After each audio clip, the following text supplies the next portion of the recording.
Good morning, ladies and gentlemen. Welcome to Podcast Movement 2017. How's everybody doing today? Yeah, we excited? All right. It's too early for that, Matt. We were excited about midnight last night. Hey, we really appreciate you all being here for the first ever faith-based panel at Podcast Movement. It's a big deal to me. My name's Matt Kellogg, and I represent Stream Guys. We are a live streaming and podcasting content delivery network that has been in business since 2000. I'd like to take a moment to introduce our guests of the panel, If Jesus Had a Podcast. We have Tony and Alisa DiLorenzo. They are the hosts of the podcast, One Extraordinary Marriage. We have, to your left of them, Matt Mundt, digital content manager for K-Love and Air One and co-host of the podcast, Engaging Story. We have Chad Michael Stavely, producer extraordinaire, whose work includes The Future of Sex and the most recent podcast, Typology. And we also have Rob Kirkpatrick, executive director of Focus on the Family, with a network of 12 podcasts, including Focus on the Family daily broadcasts, which can be heard on the radio and on demand across the country. We only have about 45 minutes, so we want to try and get as much as we can out. This has kind of been pent up, so I know we have a lot to talk about, and I'm sure you all have some questions. So we'll try and get through as much as we can. And again, just really appreciate you being here.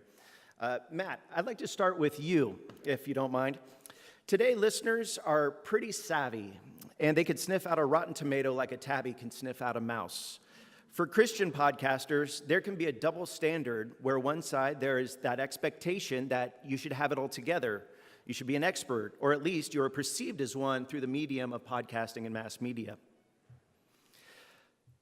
But on the other side, when you don't have it all together, you can be quickly called out on it, you can be trolled, or further deepen the misconceptions that are already out there about Christians. As a podcaster, and as someone who works in mass media, it seems that authenticity would be pretty important.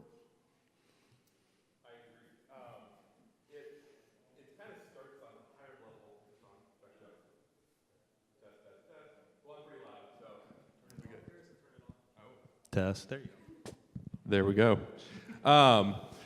So kind of starting at a higher level of just Christianity and the church, and I think it's easy for me personally to sometimes have it all together, try and put it all together, make people think, hey, I got it all together, my prayer life is rocking, and it's good like that. How's your day? It's good. How's your time with God? Good.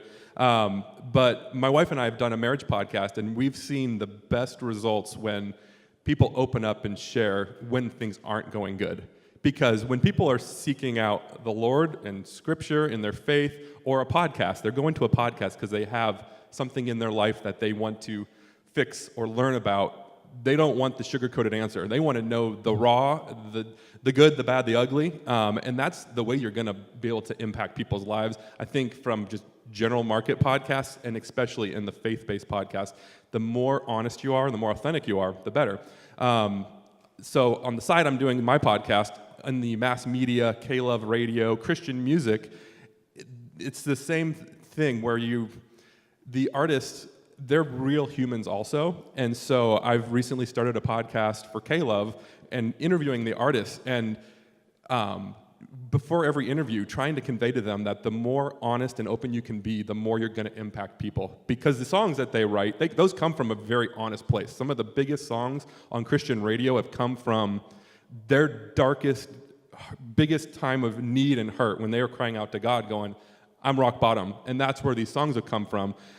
And then, you have success and you've got this image and the press photos are out there. It's really easy for all of us to go, oh yeah, now I got it all together. But really reminding the artists that you continue to be honest and open. Where are you at right now in your life? Because that's how you're going to continue to impact people and give them hope in their time of need. So, awesome. Tony and Alisa, one question, I would like multiple answers if possible. Speaking frankly about issues that revolve around intimacy and sex, these are things that everybody can relate to. How do you weave your Christian faith into a podcast that is listened to by people by all walks of faith? And what are some of the challenges that you come against when doing that? Yeah, so Alisa and I, one of the things that we did when we started our show 7.5 years ago was that we always wanted to be open, honest, and real, transparent, like Matt was talking about.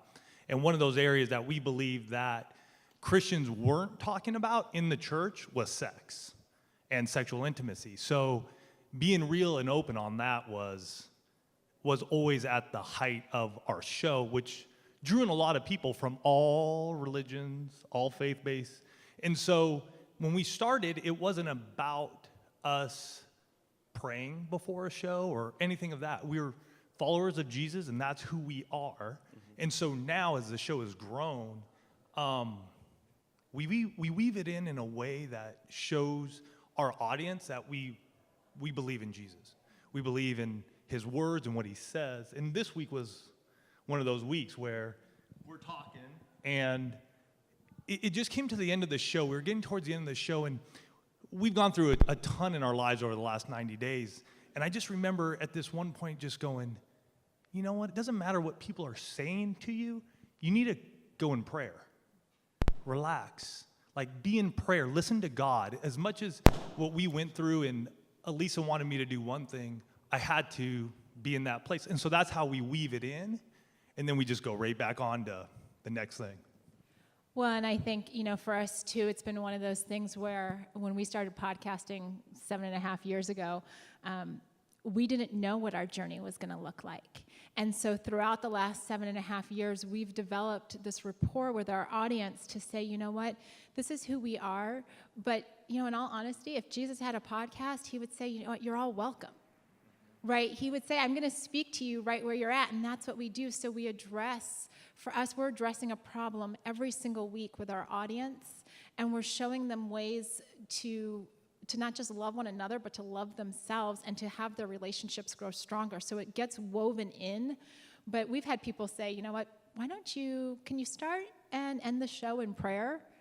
And in all honesty, I think we'd lose probably 95% of our audience if all of a sudden we started doing that. And instead, what we've decided, and it's a very conscious decision, is that we're gonna show who Jesus is in the way that we relate to one another and in what we talk about, and draw people that way. Yeah, and I will say some of the best emails we get are ones that go, and they start this way.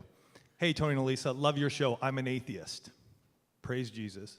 Because we believe we've been called to just sow the seeds.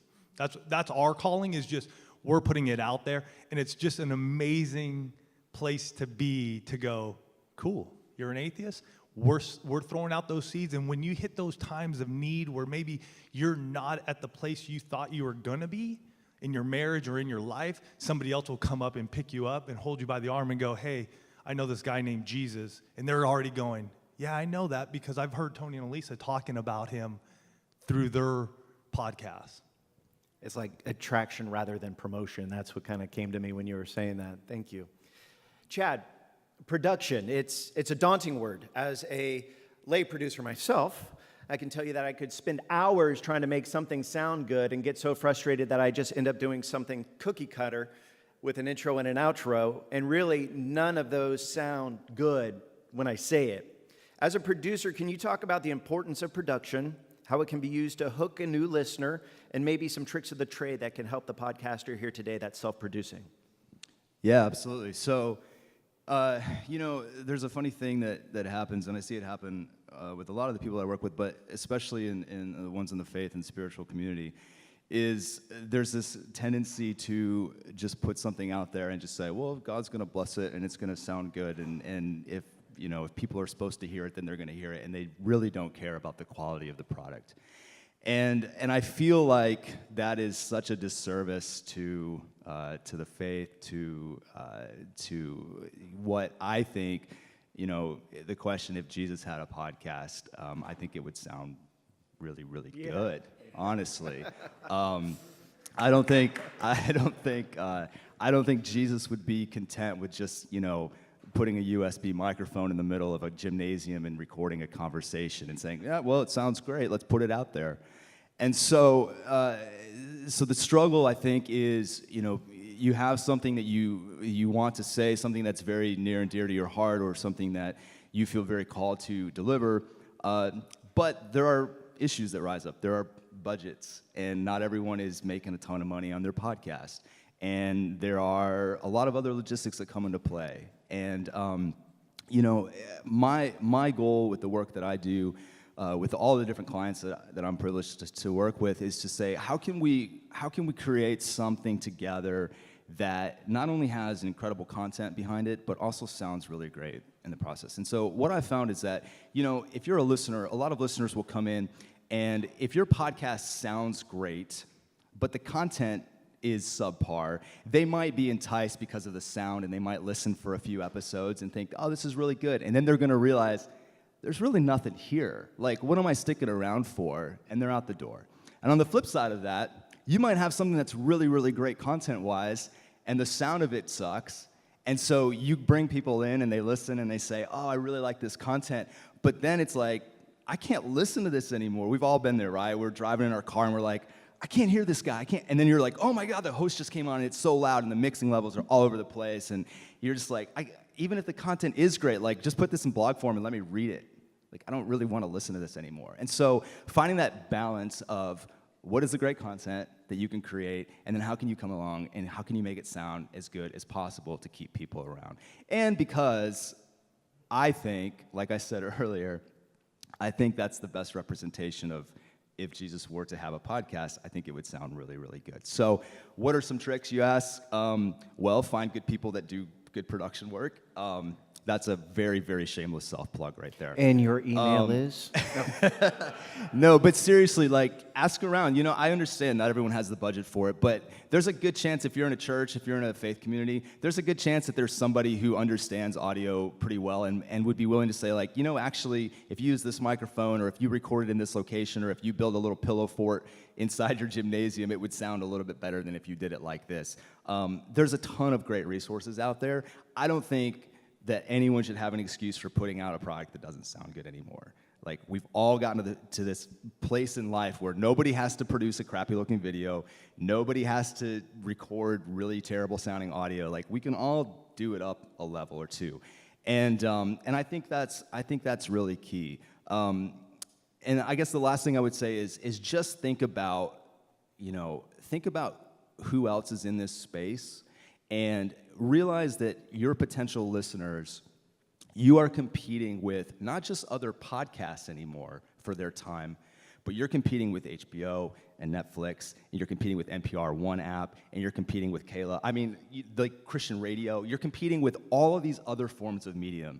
And so if your content, if your podcast doesn't sound great, if it doesn't hook people, if it doesn't bring people in, they're out the door, and there's going to be a million other things that they can find to fill that space. So my challenge to the people that I work with, my challenge to you all as podcasters, as content creators, is make the best stuff that you possibly can. Don't settle for something that is subpar and just say, well, God's behind it, and it's going to go out there, and it's going to reach people and stuff like that. To me, that's a really terrible excuse. So, Thank you, and well said. Rob, what's interesting to me is one could argue that you've been podcasting before there was ever podcasts. For those that you don't know, Focus on the Family is a 29-minute encapsulated program that airs across radio stations of the United States. In a sense, it's a podcast, except that it's heard on a radio or a live stream if it were on the internet. As someone who's seen so much success on the radio side of things, how do you translate that success to podcasting? And are there similarities and differences that arise? The similarities we've heard from everyone else on the panel today. The authenticity, the ability to communicate and relate with the people that are listening, the stories that you're telling, the quality of the work, all of those things that are expected in broadcast radio, as Chad was saying so excellently, they're now expected in podcasting, because the playing field for our listeners is even. They now just grab their phone, and if they're not listening to music, they're listening to radio perhaps, or they're streaming a station, or they're choosing a podcast. So from the user perspective, it's a level playing field, and so from that content quality balance, you have to be there. And so I really want to reinforce what was said earlier with all of that. So that's something that has been natural for successful radio programming. To move into the podcast realm, it's a whole wild frontier. And it's really exciting because it's opened up the ability for all of us as content creators to reach people that don't have a gatekeeper of a radio station in front of us. And I don't mean that as a negative, because the radio stations are doing really well for us in all of the content.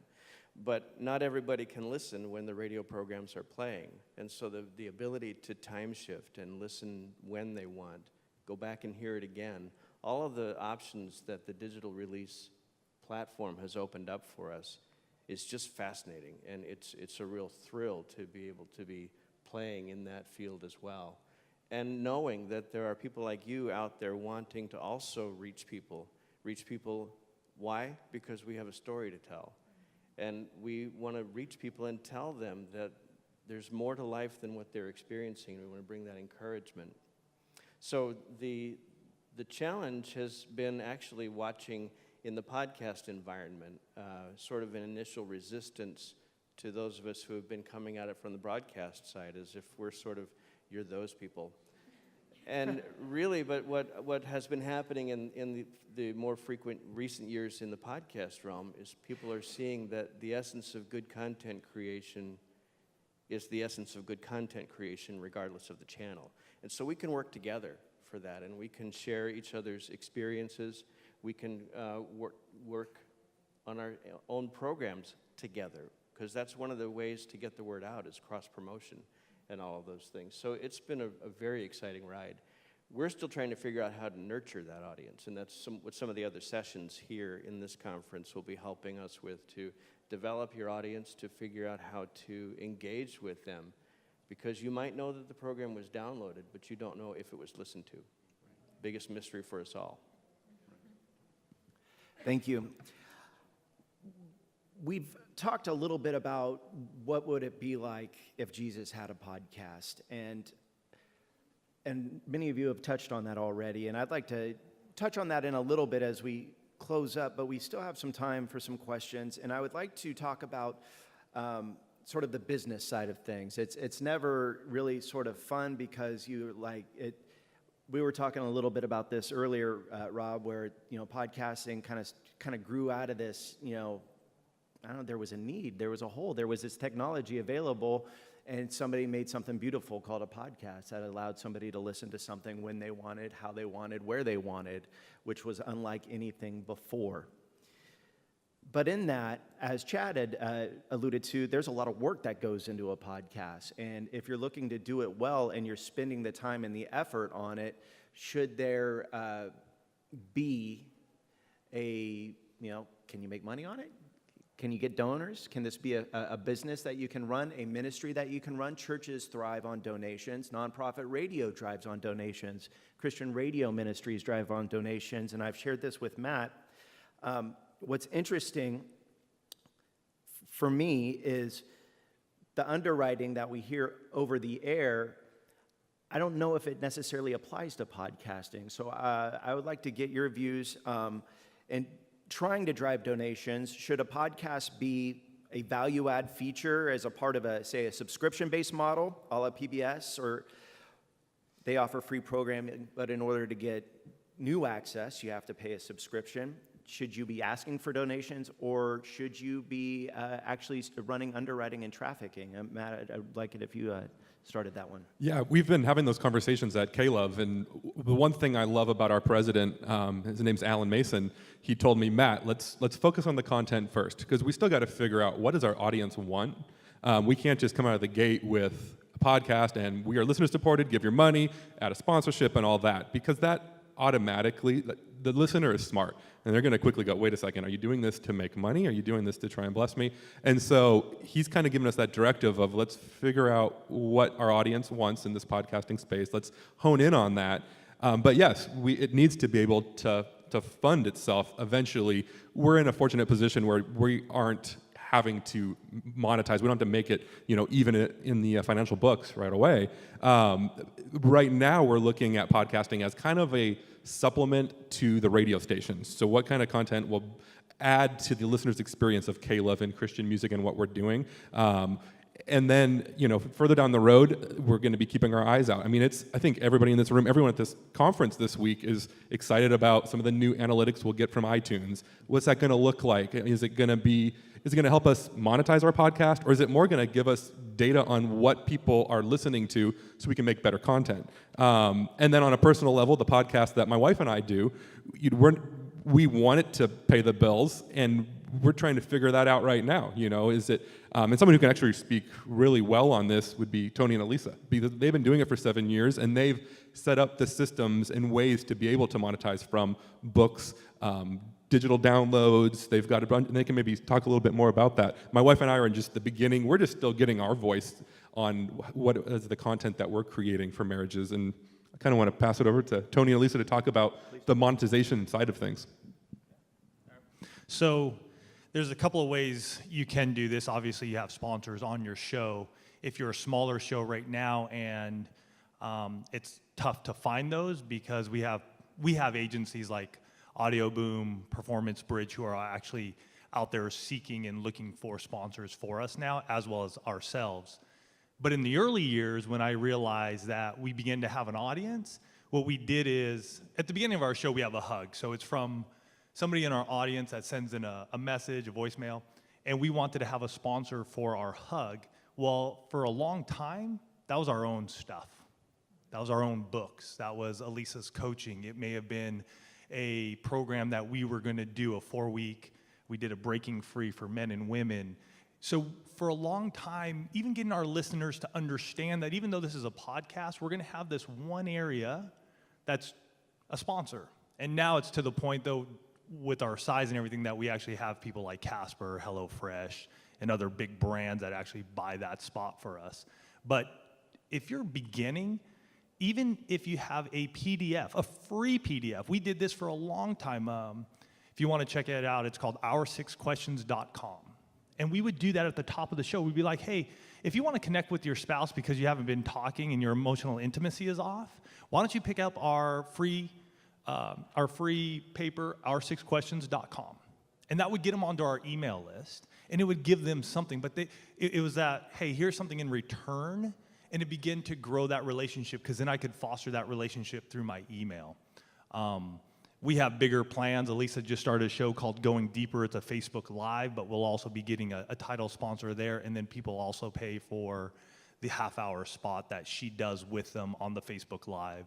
So there are definitely ways to do it, and I believe there came a point where some people were pushing back, and I believe God was speaking to me, and he's like, how are we going to reach this world if you have no money to reach them? Because I can't extend my network. I can't grow One Extraordinary Marriage if I have nothing in the bank. And so I believe that God has called us to continue to move out, but we do it in ways that I think that really touch our people. Our sponsors are on par. Canvas people is great. They gave a free 11 by 18. Yeah, they did a free 11 by 14 picture. That is one of our sponsors. But what we've done is looked to keep that all in alignment with what our brand is. And that's really important as you're looking to monetize your podcast, that the ways that you do it are in alignment with who you are. That makes a lot of sense. Yeah, I could see maybe advertising something that didn't make sense could not go well. Well, and we talk about sex a lot, and so we've had all different, when you talk about sex, you get all different kinds of brands are like, hey, we want to be an advertiser, and we go look at their site, and we're like, yeah, no. not with our audience. There are plenty of podcasts you could probably go to, but One Extraordinary Marriage. But it seems like what I'm hearing you say is that sponsorship actually has done really well for you, as opposed to say like like people just donating or saying, how can I help you guys out? For us, that's been better. We tried the donation way, and it just didn't work for who we are. We like the sponsorship route, having the connection with those guys. That's us. We feel that we're blessing those in the community in the one family through our books and services and other programs. And the $1 million question for me and those that might be interested, through your sponsorship and your podcast, are you where you want to be? Are you still growing? Is it paying for your house? I mean, how is that working out for you? One is doing well. The sponsorship, we're learning. This is the first year that we're going to sell out every show. Right now we have 2 spots left. It's like right around the Christmas time, and those will be sold. We're in August, so those will be sold out, and we're already looking into 2018. So is it going to grow? Sure, because as we grow our distribution, those download numbers do go up. Like Rob was saying, we don't know if they're actually listening, but right now we're just going, hey, those download numbers are this is what we can guarantee, and as those go up, we're able to raise those rates to our sponsors and our agencies and what we're seeking. Yeah, That's awesome. Congratulations, that's amazing. Rob, I want to ask you a question, one that produces content for over-the-air radio that is, I'll call it G-rated, where you can get away with more on-demand. In your opinion, what topics play better than others on the podcast side of things? Well, you have a lot of freedom in the podcast realm because it's self-selected. And an example on the radio, if we've been talking about marital intimacy, for example, there are some stations who they just, for the way that their banner for their community, they won't air that program. It's not that they don't believe in the importance of the content, but it creates some challenges for them. So what we have found, and we've done it on a couple of occasions, before we really opened the door to the podcast distribution, is we released a little bit more of a adult-level conversation on our website, and then said, there's a little bit of a deeper conversation you can go listen to here at our episode page. In the podcast realm, though, you don't have as much of that to be concerned about, to the degree that it's within the realm of expectations of your audience. So if you have a regular general content that doesn't really delve into the particulars of anything, issues of abuse, issues of addictions, and all of those things, that can get pretty seedy as far as the content and the conversations. If that's really out of whack as far as the rest of your brand for that particular program, you're out of balance at that point. You might say, hey, we have a special file that you can go listen to where we'll cover this a little bit deeply. So you're maintaining your main identity, but you're also offering the service of helping somebody who really wants to go deeper. You're giving them what they're looking for. At least that's what you're hoping to do. And ultimately, the gospel. Yeah, I like the CD stuff. My brokenness goes way back, and I've had some dark moments, so I can relate to those things. And certainly as a radio listener, kind of passing through the dial, you'll hear something, and it's like, yeah, it's a little vanilla for me. And I do appreciate on the podcast where your podcasts do that now, is they're able to go a little bit deeper. We've also understood that. How many of you watched Bugs Bunny growing up? Okay, and then you watched it later with your kids and thought, wait a minute. Yeah. They spoke very well on 2 levels, and so we can do that too. We don't have to institute all the deep, dark language and things that would be problems, like I said, for some of the radio stations. You can let people know who are listening, oh, I know what you're talking about, and it works really well. I'd like to continue that question with you, Chad. As a producer working with many different podcasts, many different subject lines, what are some of the topics that have played well for you, or that you at least resonated, that you could speak of? Yeah, sex is a big seller. Yeah. For sure. That's awesome. I think we can all agree on that one. In the as far as like the podcasts that I work on in the more of the faith space, there's 3 that I'm working on right now that I've found have really captured an audience. One of them is with an author. Her name's Annie Downs, and she does a podcast that's just about having fun. And so she brings on people and just has conversations, and they just have a good time, and you feel like you're a fly on the wall with like 2 people that are just laughing and talking and stuff like that. And so that's her thing, and it's very raw, it's very intimate, it's very it's just real. It is what it is, there's nothing sugar-coated. And so if somebody's having a bad day, or if somebody's dealing with parenting issues or whatever, like they're just talking about it, but then they always end with they're having fun. There's another one that I've recently started working on called Typology, and it's with a guy named Ian Cron, who's an author, an Enneagram expert. And this podcast is all about personality type and people trying to become the best version of themselves. And so it's very self-discovery, and that is just really resonating with people right out the gate. We're like 7 or 8 episodes in, because everyone wants to become the best version of themselves. And so, and there's a spiritual component to that. You know, at the end of the day, you're saying, hey, this is who God created me to be, the fullest version of myself. And so that's really cool. And then there's another guy, a guy named Brandon Harvey, who does a podcast called Sounds Good. And everything that he talks about is it has to be, we're looking for the good things that are in the world. So there's a lot of cynicism, there's a lot of negativity, there's a lot of terrible things that are happening in the world. But his perspective is not to sugarcoat it. Again, it's to be authentic and raw and honest, but he wants to put a hopeful spin on the things that are happening in our culture and in the world. And so those podcasts, at least in like the faith community, have really found an audience and have really resonated with people, because they're not just a typical, hey, everyone's happy and things are great, and it's that cheesy kind of factor that I think a lot of times Christians can kind of fall into, that trap. And so it's really exciting to see people exploring, some of the margins of what we can talk about. And like you said, my background's in radio as well, and there are a lot of things that you can't touch on radio, and I tell the people that I work with, the beautiful thing with podcasting is one of the reasons that I was drawn to it first too, is every episode you start with a clean slate. You start with a blank canvas, and you can go anywhere you want. And you can go for 20 minutes, you can go for 2 hours, it doesn't matter. It's the only thing that matters is being authentic, as we've all kind of said, being real, finding a topic or some kind of a story that is going to resonate with your audience.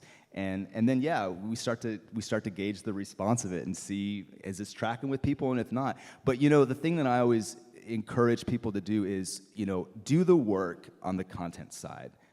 Do the work, dig in, drill down, figure out what is the thing that resonates with you that you want to talk about. Don't just say like, oh, you know what? Like, I'm not really an expert on this topic, but there's kind of a missing gap here. I think I'm going to start a podcast about baseball or something like that. Find the thing that resonates with you, do the work, become the best content creator in that space that you possibly can, and then watch. And if you're consistent with it, if the quality of your show is great, and I'm not just talking about audio quality either, I'm talking about like content quality too.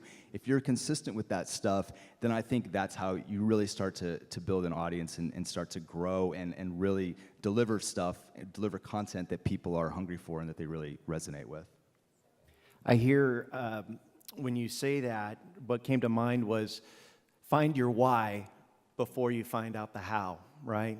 I think for myself included, I want to get to the end of the race. I want to do this. I want to make it happen. But to have that passion, to have something that you feel passionate about, that you feel driven towards, that at the end of the day is going to make a more compelling story than just reading something off the pages of a book. So I want to thank you for sharing, all of you, your time. We have about 10 minutes left. I want to open it up for questions. Also, would love, if you don't have a question, I'd love to hear, and I'm sure we all would love to hear your thoughts on if Jesus had a podcast, what would he talk about?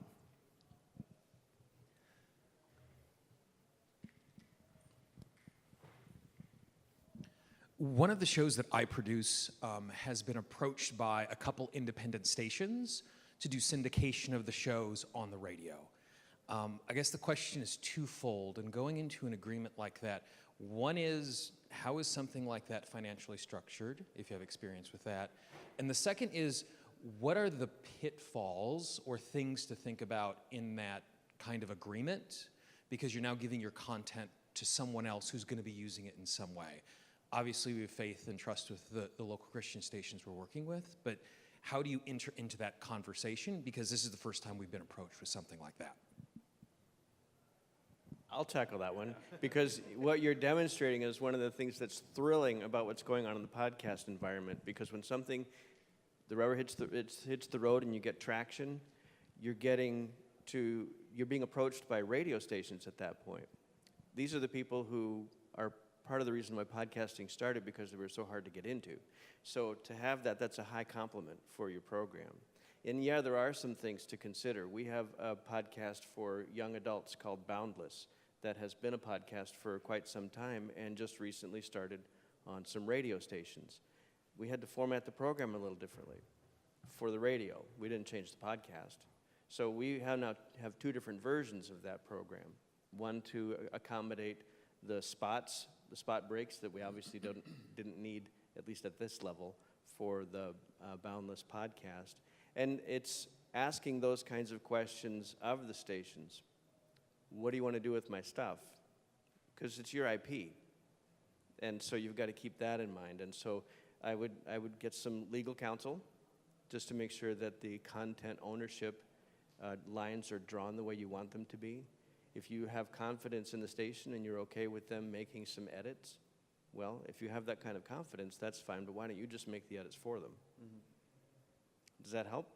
So that's the structural side. Right. What about the financial side? Well, that would be what they're offering you. Mm-hmm. And just to see if you have confidence that it's real. I don't mean to sound so cynical, but sometimes that could be a good sales job on you, that you end up with mud on your face as a result of all of that. So if it's the strength of your relationship with the people at the station and the candor and the freedom that you can speak openly to just say, okay, here's some of my concerns, because this is a realm that is not familiar to me, and talking with folks, calling up other agencies. Mm-hmm. You know, we work with Ambassador Advertising Agency. They're wonderful for us to be able to help navigate those waters in dealing specifically with the stations and all of those contracts. I would say really quickly, a follow-up, as somebody who works in sales and has been in sales, ask for more. If they offer you X, ask for more, because why not? This is your baby, this is your project. You know, don't let them define how much it's worth. That should be your call. Great to be here. My name is Patrick Coffin, and for almost 8 years, I hosted the top-rated Catholic radio show in America called Catholic Answers Live. I was very happy there, but I really wanted my own show. I wanted to have that tabula rasa, right? That blank slate. So the Patrick Coffin Show just crossed its 40th episode. And I wanted to ask you a question about the difference between a donor and a customer, because people who know me, like me, trust me, are used to getting me for free because we would do pledge drives. So it was donor relationship, Christian ministry. Mm-hmm. Now my wife and I are structuring what I'm doing into a membership site with 2 different levels of engagement. The podcast will always be free.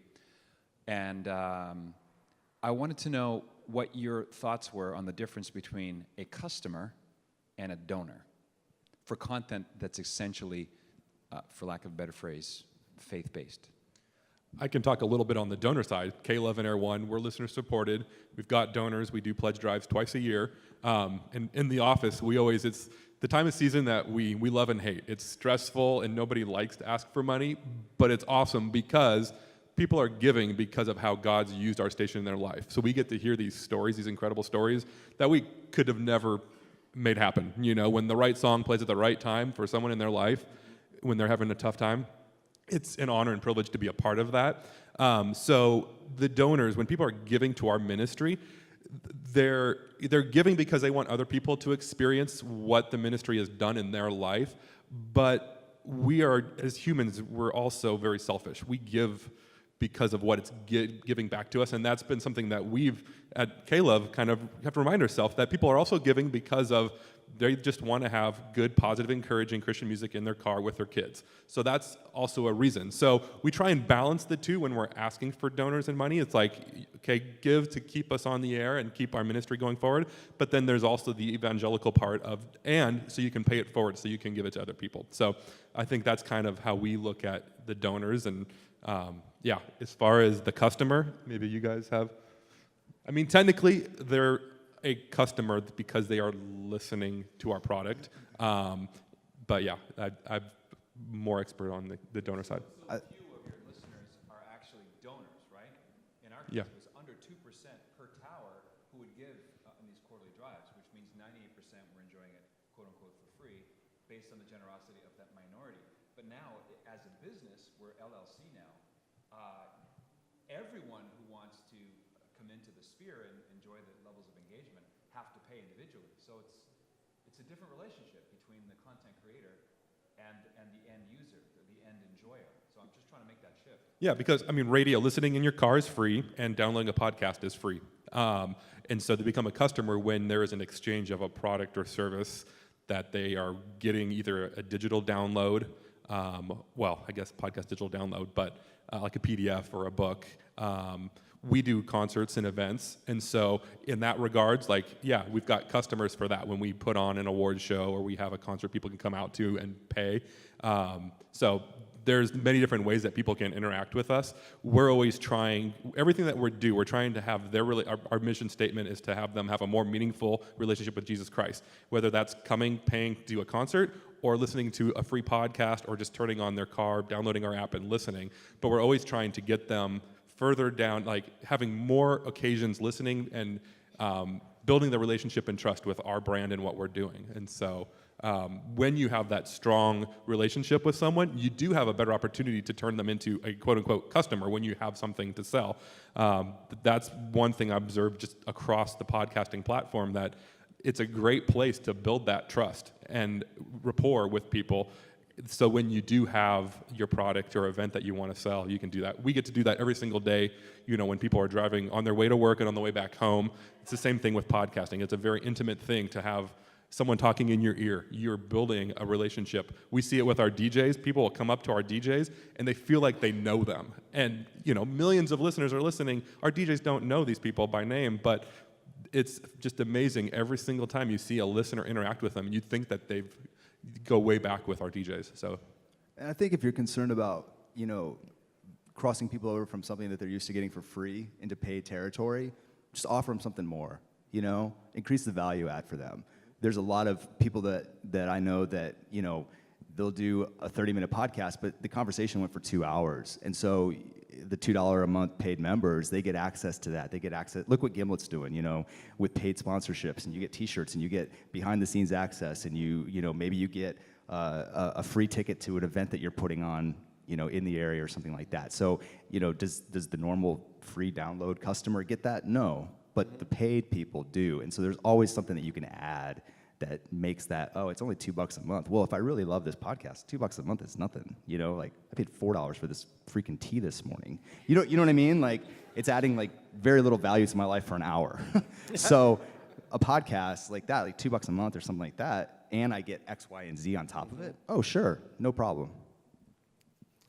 Gentlemen down here, we got time for a couple more questions. Thanks for taking your time to do this. I really appreciate it. Just for a little context, I've been a pastor for 20 years, retired about 4 years ago, and became a podcast producer. I have a company I'm running now and all that, but I podcast as well. And my perspective on this financial piece that I think might be helpful for all of us is I've realized that people appreciate more what they have to invest in. And the finances is part of that. Jesus even taught that about counting the cost of your discipleship, and you have to invest something in order to receive. And so I've had to come to a place with my offerings of realizing it's really about my walk with the Spirit individually to discern in a certain context, does this person need what I have to offer that I should offer to them for free? Is the Spirit leading me to do that because there's really a need at this moment that this will address and they really can't help financially? Or is this person needing to invest in themselves and their own growth right now? And that's hard to discern sometimes. But with prayer, with conversation with my wife, those kinds of things, I feel like I'm able to make that call sometimes. And so all that just to say, you know, as a pastor for years, I had people come in often to the church who wanted a handout. And many times you have to turn them away because you can see they're just trying to milk a system. They're not really wanting the kind of help they need. And we have to be willing to make that call sometimes and say, no, this product is this amount, and it will help you. I guarantee you it'll help you. But I can't give it to you for free because it's just clear they're not there in a place where they really want to use it. Thank you. So Thank you. And Matt, could I just real quick hop onto that? For us, our podcast will always be free, but because we want to see transformation in marriages around the world, when we stepped out and said, we're going to create products that are going to transform your marriage, that are going to transform your relationships, that are going to strengthen you, that's when we started seeing people's lives get changed. That's why there's a hug at the start of every One Extraordinary Marriage show, because it's exactly what you said. When people invest in themselves, that's when transformation happens. When they keep consuming for free, they will. I mean, we've had people listen to us since January 2010. Some of those marriages are still in the same place, but many of them have been completely transformed. Amen. David Sams. I'm with Keep the Faith Radio. We're the #1 Christian radio show in America with 650,000 average quarter-hour listeners. But we're here exploring the whole podcast idea because we have built up an archive system over the last 6 years of about 20,000 content pieces, interviews, and you just can't imagine what we have. And it's all felt need-based, so it's easy to hone in on what people are looking for. I'm just interested in your perspective because we have an ad model. We're not a donor-based show. I'm just interested from your perspective. At what point, first of all, how big of an audience do you have? At what point were the ad reps really interested in representing you, and what kind of CPMs are you getting? Since you seem to be going that route, and since you're sold out, you're probably underpriced. Is my guess, but you need to raise your prices a little bit. But just give me an overall feeling. At what point you were comfortable going the ad route, and what kind of dollars CPMs you're getting? CPMs, I don't remember off the top of my head, honestly. So download-wise, we get roughly around 200,000 downloads a month now for our show, and we put out 4 new shows a month, basically. And then all our back catalog. So is that a cumulative number or? That's a cumulative number of everything now. Each show that comes out, so we put out a show yesterday, will have roughly 14 to 15,000 downloads in the first week. Lifetime of that right now, which I count to about 6 to 8 weeks, you're looking at 20 to 25,000 downloads of that one show. Cost-wise, for what we get per show, and I don't know the CPM off the top of my head because we're dealing directly with agencies. So when you're dealing with agencies too, also know, folks, what you're putting out there is CPM. So you may be saying, hey, I want $600 a show, right? Or $800 a show, whatever.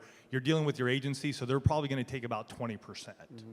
And I was okay starting there because for us, it wasn't us having to try to find those people. And so I was like, let's go for it. So this year, we're a little underpriced. Yes, because I'm delivering more than what we expected, but that's okay. For 18, I've already told my agencies that we're increasing, and they're fine with that. So, and I want to say it's probably like 18 to 25 CPM dollars. Is that a gross or net? That would be gross. Yeah, that's off the gross. pretty amazing. You're always going to do CPM off your gross. Right. So CPM is cost per thousand. Right. So, so that's that piece there. What do you want to say? I was just going to add, it's only been in like the last year, partly because with our subject matter, there are a lot of brands that had to see that we were producing at those levels to be comfortable coming in alignment with us. Yeah. Because when you have a show talking about oral sex, or you have a show talking about, orgasms, or, drama in your marriage, and people are like, whoa, where are they going with this? Yeah. But it's a husband and wife team talking about it. They've got to get comfortable before they're going to put their dollars out there. David, I can tell you that I was used to work at a media company. We did a weekly podcast, and we were, easily a couple 100,000 strong every month, and we turned that into a 6-figure revenue stream pretty fast for the course of the year. You sell 2-3 ads per show at that amount, and I think we were like a $25 CPM at the time. We had our own internal ad team as well, so mid-roll wasn't taking a cut of that. There's money to be made there for sure. But I think the other thing too that a lot of people don't realize is even if you have 500 people, that's a captive audience, and somebody is probably willing to pay for those 500 people. Even if it's just the local brewery down the street or something like that. I would like to also say that for all the content creators in here, the one thing we have started doing when we have guests in, and we have the A-list coming in all the time, we used to only do the interviews so that they were safe for the entire family, so to speak, but now we basically do another 30 minutes of content that you'll never, ever hear on Christian radio, because we have the A-list guests there, so we might as well take advantage of the moment, because we realize there's a whole big universe out there beyond just our airwaves, and we really need to prepare for that. Awesome. That's all the time that we have today. I want to thank you all for participating in the first ever faith-based panel here at Podcast Movement. This is a historic moment. Give yourselves a round of applause. Give a round of applause for our speakers, Rob Kirkpatrick, Chad Michael Savely, Matt Mundt, Tony, and Alisa DiLorenzo. Thank you so much for your time here. If any of you have questions, we'll be around all week. So find us, come look for us. Stream Guys is hosting the VIP Pro Pass Lounge right here in the middle area. If you don't have a pass and would like to speak with me, just let the person know that you're there to speak with Matt Kellogg. And again, thank you so much. Have a great show, everybody.